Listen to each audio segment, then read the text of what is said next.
দিনটা ছিল সোমবার আর আজকে হবে গণপতি বাপ্পার বিসর্জন, তাই আমি একটা মারাঠি লুক ক্রিয়েট করার চেষ্টা করেছি। শাড়িটাকে না ধুতি স্টাইলে পরেছি, ধুতিতে গিট মারার মতো করে শাড়িটাকে একটা গিট মেরে নিয়েছি। তবে যে দিকটায় আঁচল হবে সেই দিকটা একটু বেশি শাড়ি ছেড়ে রেখেছিলাম, আর অন্য দিকটাকে প্রথমে কুচি করে পায়ের মাঝখান থেকে নিয়ে পিছনে গুজে নিয়েছি, আর তারপরে আঁচলের দিকটাকেও ভালো করে প্লিট করে নিয়ে পায়ের মাঝখান থেকে ঘুরিয়ে এনে ব্লাউজটা পরে তার সাথে আমি আঁচলের মতো করে সেট করে নিয়েছি। যেই দিকে আঁচল হয় সেই দিকেই কিন্তু আঁচলটা হবে। এরপরে সুন্দর করে বেল্ট দিয়ে শাড়িটাকে সিকিওর করে নিয়েছিলাম।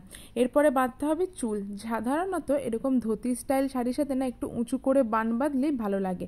তো চুলটাকে প্রথমে একটা গার্ডার দিয়ে আটকে নেওয়ার পরে এই যে বড় বানটা আছে সেটা থেকে চুলটাকে গুটিয়ে মেসি বান মতো আমি ক্রিয়েট করে নিয়েছিলাম, আর তারপরে ইউপিন দিয়ে ভালো করে সিকিওর করে নিয়েছিলাম। আমার কাছে তো গাজরা ছিল না, তাই জন্য দুটো গোলাপ ফুল ছিল, এগুলো নকল গোলাপ ফুল, সেগুলোকে এরকম সাইড করে লাগিয়ে নিয়েছিলাম। তাপ করে নিয়ে লিপস্টিক পরে নিয়ে এবার পালা হচ্ছে মারাঠি স্টাইলের টিপ।